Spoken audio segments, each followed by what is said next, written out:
দৃশ্য অদৃশ্যের অনেক ক্ষতি আছে, এগুলো এখনকার সায়েন্স বিশ্বাস করে না। আর সায়েন্স বিশ্বাস করে না বলে যে আমরা বিশ্বাস করব না এমনটাও নয়, ঠিক আছে? নবী সাল্লাল্লাহু আলাইহি ওয়াসাল্লাম বলেছেন, রাতের বেলা তোমরা বাচ্চাদেরকে সন্ধ্যাবেলা ছেড়ে দিও না, সন্ধ্যাবেলা বাচ্চাদেরকে ছেড়ে দিও না, আগে ভালো করে সন্ধ্যাটা হয়ে যাক, যদি ছাড়তে হয় তারপর ছেড়ো। তারপর রাতের রাত যখন গভীর হবে তখন তোমরা এলোপাথালি ঘোরাফেরা করো না, রাস্তাঘাটে বনে জঙ্গলে ঘোরাফেরা করো না, কারণ এই সময় এমন কিছু মাখলুককে আল্লাহ পাক ছেড়ে দেন যাদেরকে তোমরা দেখো না। এখন বিজ্ঞান যেটা প্রমাণ করতে পারে নাই, এটা কি বিজ্ঞানের ব্যর্থতা না ইসলামের ব্যর্থতা? যদি বৈজ্ঞানিকভাবে আপনি প্রমাণ করতে না পারেন তাহলে সেটার কোনো অস্তিত্ব নাই। এই কথাটাকে ডাহা মিথ্যা কথা।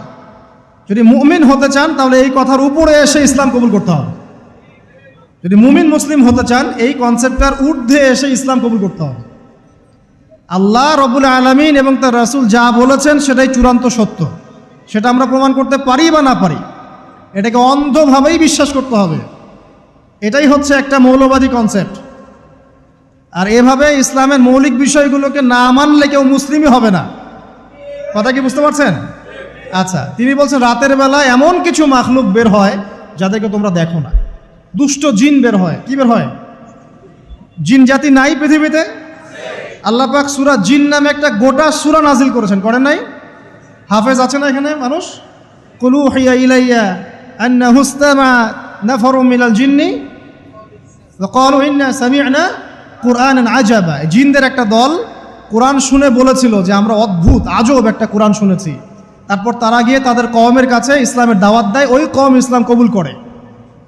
এটা নবী সাল্লাল্লাহু আলাইহি ওয়াসাল্লামের জীবনের সেই সময়কে ঘটনা যখন নবীজি তায়েফ থেকে ফিরে আসছেন। তায়েফবাসী তাকে অত্যাচার করলো, তিনি নাখলা উপত্যকায় এসে নামাজ পড়ছেন, ওই নামাজের কেরাত শুনে জিনরা ইসলাম কবুল করেছে। তো সূরা জিনে আল্লাহ পাক এই কথা নাজিল করেছেন। তো আল্লাহ পাক যে বলছেন জিন জাতি আছে, আল্লাহ কি মিথ্যা কথা বলছেন? নাকি নাসা যখন বলে এলিয়েন আছে তখন ওইটা সত্য, আর আল্লাহ বলছেন জিন জাতি আছে এটা মিথ্যা? তা আমাদেরকে আবার নতুন করে মুসলমান হওয়া লাগবে এখন না? আমাদের কনসেপ্ট চেঞ্জ হয়ে গেছে। আবার দেখেন আল্লাহ পাক বলছেন সূরা জারিয়াতের 56 নম্বর আয়াতে, ওয়ামা খালাকতুল জিন্না ওয়াল ইনসা ইল্লা লিয়াবুদুন, আমি জিন আর মানুষকে শুধু আমার ইবাদত করার জন্যই সৃষ্টি করেছে। তাহলে দুটো জাতি পাওয়া গেল, জিন এবং মানুষ। জিন কিসের তৈরি? আগুনের তৈরি। মানুষ কিসের তৈরি? কাদামাটি। ফেরেশতা কিসের তৈরি? নূরের তৈরি। তো এই যে সৃষ্টির বৈচিত্র্য, এটা কার সৃষ্টি? তো সেই আল্লাহ পাকের জ্ঞান সবচেয়ে বেশি না আমার জ্ঞান সবচেয়ে বেশি? সে আল্লাহর পক্ষ থেকে যখন কোরআন এবং হাদিস নাজিল হবে তা আমি অন্ধভাবে মানবো না, নাকি আমি আল্লাহকে চ্যালেঞ্জ করবো ইবলিসের মতো? ইবলিস আল্লাহকে চ্যালেঞ্জ করছে না, খলাকতানি মিন নার ওয়া খলাকতাহু মিন তিন, আমি কেন আদমকে সেজদা করতে যাব? আমি কেন আদমকে সেজদা করতে যাব? আপনি আদমকে সৃষ্টি করেছেন মাটি দিয়ে, আমাকে সৃষ্টি করেছেন আগুন দিয়ে, তাহলে আমি আদমের চাইতে সুপিরিয়র, আমি আদমের চাইতে সেরা, তা আমি কেন ওকে সেজদা করতে যাব? তো ইবলিস আল্লাহকে চ্যালেঞ্জ করলো না? তো এখন আমরা যারা আল্লাহকে চ্যালেঞ্জ করছি, এখন এই বিশ্বে যারা আল্লাহকে চ্যালেঞ্জ করছে, কোরআনকে চ্যালেঞ্জ করছে, হাদিসকে চ্যালেঞ্জ করছে, এরা কি আল্লাহর অনুগত বান্দা না ইবলিসের এজেন্ট?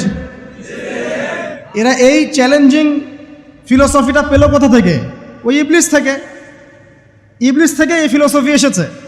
আর ইবলিস তো এখনো মরে যায় নাই, মরে গেছে, বরং সে এখন প্রবীণ বয়স্ক হয়ে গেছে, তার অভিজ্ঞতা এখন অনেক বেশি।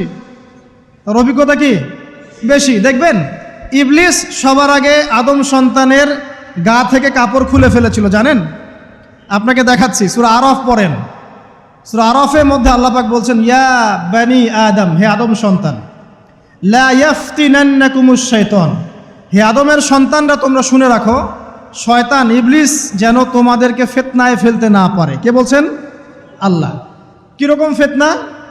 ইয়ানজিউ আনহুমা লিবাসাহুমা, যে ইবলিস তোমাদের বাবা মায়ের গা থেকে কাপড় খুলে ফেলেছিল। ইয়া বানি আদম লা ইয়াফতিনান্নাকুমুশ শাইতান কামা আখরাজা আবাওয়াইকুম মিনাল জান্নাহ ইয়ানজিউ আনহুমা লিবাসাহুমা। আল্লাহ পাক বলছেন, হে আদমের সন্তানরা তোমরা সতর্ক থেকো, ইবলিস যেন তোমাদেরকে ফিতনায় ফেলতে না পারে, যেমন করে সে তোমাদের বাবা এবং মাকে জান্নাত থেকে বের করে দিয়েছিল এবং তাদের গায়ের কাপড় খুলে ফেলেছে। কখন কাপড় খুলে গেছে জানেন? যখন ওই যে গাছের কাছে তারা চলে গেলেন, ওই যে এই গাছের কাছে যেও না, ওয়ালা তাকরাবা হাদিহি শাজারা, তোমরা এই গাছের কাছে যেও না। যখনই তারা গাছের কাছে গেলেন, ফল খেলেন, সাথে সাথে গায়ের কাপড় খুলে পড়ে গেছে। এর আগ পর্যন্ত দুজন জানতেন না কার লজ্জাস্থান কেমন। এই ঘটনার পর একে অপরের লজ্জাস্থান উন্মুক্ত হয়ে যায়। তারপর তারা জান্নাতের পাতাগুলো ছিঁড়ে ছিঁড়ে লজ্জাস্থান ঢাকতে লাগলেন। তাহলে ইবলিস আমাদের পিতামাতাকে প্রতারিত করে ধোকায় ফেলে গা থেকে কাপড় খুলে ফেলেছে না? কথা কি বুঝতে পারছেন? এটাই আল্লাহ পাক বলছেন, তোমাদের কাপড় যেন তারা খুলতে না পারে, তোমাদেরকে যেন হে আদম সন্তান ইবলিস ফিতনায় ফেলতে না পারে। তাহলে এখন আপনি বলেন, এই বিংশ শতাব্দীতে এসে, একবিংশ শতাব্দীতে এসে যারা মুসলিমদের গা থেকে কাপড় খুলে ফেলতে চায়, এরা কার এজেন্ট? এরা কার এজেন্ডা বাস্তবায়ন করছে? প্রমাণ হিসেবে কি আমি নিজের মন করা কথা বললাম, না কোরআন থেকে দলিল দিলাম? কোন সূরা? সূরা আরাফ এর প্রথম 3টা পৃষ্ঠা পড়েন, ডিটেইলস লেখা আছে। আর আল্লাহ পাক বলেছেন, ওয়ালাকাদ ইয়াসসারনাল কুরআনা লিযিকরি ফাহাল মিন মুদ্দাকির, কোরআনকে আমি বোঝার জন্য একদম সহজ করেছি, যে কেউ কোরআন বুঝতে পারবে ইনশাআল্লাহ। খালি পড়ে দেখো, ফাহাল মিন মুদ্দাকির, কেউ কি আছো কোরআন উপলব্ধি করবে? তো কোরআন বুঝতে হবে স্বচ্ছ মন নিয়ে। বিরোধিতা করার মন নিয়ে যদি কোরআন বুঝতে যান তাহলে আপনি বিভ্রান্ত হয়ে যাবেন। স্বচ্ছ মন নিয়ে, একটা কলবুন সালিম নিয়ে, আত্মসমর্পণের নিয়াতে আপনাকে কোরআন বুঝতে হবে। দেখবেন আল্লাহ আপনাকে হেদায়েত দিবেন ইনশাআল্লাহ। আল্লাহ পাক আমরা সবাইকে কোরআন বোঝার তৌফিক দান করুন। তো যেটা বলছিলাম প্রিয় ভাইরা, রাতের বেলা এই সব প্রাণী বের হয়, নবী সাল্লাল্লাহু আলাইহি ওয়াসাল্লাম বলেছেন, অতএব আপনাদের বাচ্চা যারা আছে এদেরকে সন্ধ্যাবেলায় বাইরে ছেড়ে দিবেন না। এখন কিন্তু প্রচুর ঘটনা ঘটছে, প্রচুর জিনঘটিত ঘটনা ঘটছে, রুকিয়া করাতে হচ্ছে, জাদুটোনা করা হচ্ছে, বানটোনা করা হচ্ছে না? আর অনেক সময় আমরা মনে করি, এখন সায়েন্সের যুগ তো, মানুষ মনে করে এগুলোর কোনো ভিত্তি নাই মনে হয়। কোরআন বলছে জাদু সত্য। কে বলছে? কোরআন বলছে জাদু সত্য। কোন সূরা? সূরা বাকারা আয়াত নাম্বার 101। সূরা বাকারা আয়াত নাম্বার 101, 102 পড়ে দেখেন। ওয়াত্তাবাউ মা তাতলু শায়াতিন আলা মুলকি সুলাইমান, এই আয়াতটা পড়েন, বিশাল একটা আয়াত আছে। ওয়ামা কাফারা সুলাইমান ওয়ালাকিন্না শায়াতিন কাফারু ইউআল্লিমুনা আন-নাস আস-সিহর। এই সিহর দিয়ে কি হতো? মা ইউফাররিকুনা বিহি বাইনাল মারই ওয়া যাওজি। সুলাইমান আলাইহিস সালামের সময় এই জাদুবিদ্যার প্রচলন ছড়িয়ে পড়ে। এই জাদু মানুষ শিখে কি করছিল? নারী পুরুষের মাঝখানে, স্বামী স্ত্রীর মাঝখানে বিভেদ সৃষ্টি করছিল। এখন দেখেন না, পরিবারের স্বামী স্ত্রীর বন্ধন ভেঙে যায় না? খুব ভালো সম্পর্ক, হঠাৎ করে সম্পর্ক খারাপ, কেউ কাউকে দেখতে পারে না, এমন হচ্ছে না? এই জাদুবিদ্যা সত্য। এবং এখনকার অনেক ভণ্ড যে কবিরাজগুলো বের হয়েছে, এরা জিনকে তাবে করে নিয়ে এই জিনদের মধ্য দিয়ে মানুষের মধ্যে জাদু ছড়িয়ে দিয়েছে, এবং এর ফলশ্রুতিতে বহু পরিবার ধ্বংস হয়ে যাচ্ছে। এই জাদুবিদ্যা সত্য। রাতের বেলা ঘুমানোর সময়ও আয়াতুল কুরসি তেলাওয়াত করতে হয়। এই হাদিসের রাবি হচ্ছেন আবু হুরায়রা রাদিয়াল্লাহু তাআলা আনহু, যাকে নবী সাল্লাল্লাহু আলাইহি ওয়াসাল্লাম গনিমতের মাল পাহারা দেওয়ার দায়িত্ব দিয়েছিলেন। তো প্রথম রাতে আবু হুরায়রা রাদিয়াল্লাহু আনহু লক্ষ্য করলেন যে মাল চুরি করার জন্য একজন এসেছে। তিনি চোরকে ধরলেন। চোর খুব অনুনয় বিনয় করল যে আমার অবস্থা খুব খারাপ, খুব দরিদ্র, আমাকে ছেড়ে দাও। আবু হুরায়রা রাদিয়াল্লাহু আনহু তাকে ছেড়ে দিলেন। পরের রাতে সেই চোর আরও একবার আসলো, তিনি আবার তাকে ধরলেন, আবারও ছেড়ে দিলেন। তৃতীয় রাতে তিনি তাকে ধরলেন এবং বললেন, এবার তোমাকে আমি ছাড়ব না। তখন সেই ব্যক্তি, বিখ্যাত সাহাবী আবু হুরায়রা রাদিয়াল্লাহু আনহুকে বলছেন যে আমি তোমাকে বিশেষ একটা আমল শিখিয়ে দিব, যে আমলটা করলে পরে রাতের বেলা শয়তান তোমার নিকটবর্তী হবে না। তো আবু হুরায়রা রাদিয়াল্লাহু আনহু বলছেন, কি সেই আমল? শিখিয়ে দাও, যদি শিখিয়ে দাও তাহলে ছেড়ে দেব তোমাকে। তখন সেই ব্যক্তি বলছে যে রাতের বেলা কেউ যদি আয়াতুল কুরসি তেলাওয়াত করে ঘুমানোর সময়, সেই ব্যক্তির ধার কাছেও শয়তান আসবে না ইনশাআল্লাহ, এবং আল্লাহ পাকের পক্ষ থেকে একজন ফেরেশতা তাকে পাহারা দিবে ইনশাআল্লাহ।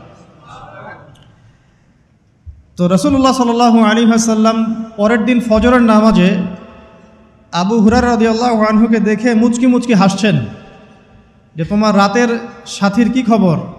কারণ ওহীর মাধ্যমে নবী সাল্লাল্লাহু আলাইহি ওয়াসাল্লাম আগেই জেনেছেন কি হয়েছে গত রাতে। এটাই আল্লাহ পাকের ওয়াহি, যেটা কোনো বিজ্ঞান যুক্তি দর্শনের ব্যাখ্যায় আসবে না। আসবে না। তো আবু হুরায়রা রাদিয়াল্লাহু আনহু বলছেন যে আমি তো ইয়া রাসূলুল্লাহ তাকে ছেড়ে দিয়েছিলাম, পরে আবার এসেছে, আবার ধরেছি, আবার ছেড়ে দিয়েছি, আবার এসেছে। এবার ছাড়বো না পণ করেছিলাম, কিন্তু এবার সে আমাকে একটা আমল শিখিয়ে দিয়েছিল, তো এই আমল শেখানোর বদৌলতে আমি ওকে ছেড়ে দিয়েছি। কি আমল? রাতের বেলা আয়াতুল কুরসি তেলাওয়াত করলে শয়তান নিকটবর্তী হবে না, এবং রাতের বেলা একজন ফেরেশতা আল্লাহর পক্ষ থেকে ওই ব্যক্তিকে পাহারা দিবে ইনশাআল্লাহ। তো রাসূলুল্লাহ সাল্লাল্লাহু আলাইহি ওয়াসাল্লাম বলছেন এই কথা শুনে যে তোমার কাছে এসেছিল সে হচ্ছে ইবলিস, শয়তান। সে যতগুলো কথা বলে তার বেশিরভাগ কথাই সে মিথ্যা বলে, তবে এই কথাটা সে সত্য বলেছে। তার মানে আয়াতুল কুরসির ফজিলত কে জানিয়ে দিল? তাহলে জ্ঞান যদি সত্য হয়, জ্ঞানটা যদি সত্য হয়, মানে আল্লাহ এবং তার রাসূলের দলিল থাকে সেখানে, তো সেই সত্য জ্ঞানটা নেয়ার ব্যাপারে কোনো প্রতিবন্ধকতা থাকবে? থাকবে না। যে কোনো ব্যক্তি এমন কোনো কথা বলুক যেটা কোরআন এবং সুন্নাহর সাথে মিলে গেছে, এই কথা নিতে কি কোনো আপত্তি আছে? নাই। আর যে কোনো ব্যক্তি যত বড় আলেম হোক আর স্কলার হোক আর বুদ্ধিজীবী হোক না কেন, তার কথা যদি কোরআন সুন্নাহর সাথে না মেলে সেই কথা কি আমরা গ্রহণ করব? এই সহজ কথাটা মেনে নিলে কিন্তু মুসলিমদের মাঝে কোনো ইখতিলাফ থাকে না। তারপরেও হয়তো কিছু মতপার্থক্য থাকবে, সেটা ইসলামের সৌন্দর্য, সেটা ইসলামের সৌন্দর্য। যেমন আপনি ফজরের আগে বেতরের নামাজ পড়ছেন, তাহাজ্জুদের নামাজ পড়ে বেতরের নামাজ পড়ছেন, তারপরে 2 রাকাত সুন্নত পড়ছেন, তারপরে ফরজ পড়ছেন, ঠিক আছে? এই আমলটা নবী সাল্লাল্লাহু আলাইহি ওয়াসাল্লাম কর্তৃক স্বীকৃত এবং সুন্নাহ। এখন কেউ যদি ঘুমানোর আগেই বেতের নামাজ পড়ে ফেলে, ঘুমানোর আগেই সে বেতের নামাজ পড়ে ফেলে, শেষ রাত্রে যদি নফল নামাজ পড়ার সুযোগ হয় পড়লো, পরে সুন্নত পড়ে ফজরের 2 রাকাত ফরজ পড়লো, তার আমল কি বাতিল? তো বেতরের নামাজ ঘুমানোর আগে পড়লেও চলে, শেষ রাত্রে পড়লেও চলে। ইসলামের এটা সৌন্দর্য না? সৌন্দর্য। মনে করেন যে আপনি জোহরের আগে, ফরজ নামাজের আগে 4 রাকাত সুন্নত পড়লেন, পড়েন না? আচ্ছা, এটা হাদিস থেকে প্রমাণিত তো? আচ্ছা, কেউ যদি 2 রাকাত সুন্নত পড়ে হবে না? হবে না? এটার হাদিস নাই? আছে। তাহলে এটা সৌন্দর্য না? এটা সৌন্দর্য। কখন এটা আমল করলেন, কখন ওইটা আমল করলেন। আচ্ছা, এরকম বলতে গেলে রাত শেষ হয়ে যাবে আসলে। মানে অসংখ্য আমল আছে যেগুলো ইসলামের সৌন্দর্য। রাসূলুল্লাহ সাল্লাল্লাহু আলাইহি ওয়াসাল্লাম সাহাবা কেরামের যুগে এভাবেই সাহাবীরা আমল করেছে। আর এখন কি হয়েছে, আমরা ওই যে হাতির 7 কানার হাতি দেখার গল্প আছে না? কেউ বলেছে হাতি হচ্ছে খাম্বার মতো, কেউ বলেছে কুলার মতো, কেউ বলেছে হাতি হচ্ছে কি বলেন, এই যে কি সুচালু কিশোর মতো। আসলে পুরো হাতি সম্পর্কে এদের কারোই ধারণা ছিল না।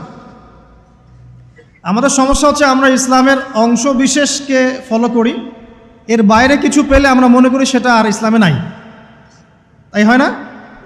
আমি যতটুকু জানি বুঝি এতটুকু আমল করি, এর বাইরে যদি কোনো দলিল থাকেও সেটা মানার ব্যাপারে আমাদের আগ্রহ থাকে না। তখনই কিন্তু ইসলামকে নিয়ে আমরা এই যে দলীয়করণে চলে যাই, আর আস্তে আস্তে মুসলিম উম্মার ঐক্যটা নষ্ট হয়। ঐক্য নষ্ট হতে হতে আজকে কি অবস্থা এটা তো দেখতেই পাচ্ছেন। তো আগে ওই জায়গাটা শেষ করি। নবী করিম সাল্লাল্লাহু আলাইহি ওয়াসাল্লাম রাতের বেলা এই আমলটা করতেন। কি করতেন? আয়াতুল কুরসি তেলাওয়াত করতেন। আরেকটা গুরুত্বপূর্ণ আমল, সেটা হচ্ছে সূরা বাকারার শেষের 3টা আয়াত তেলাওয়াত করতেন।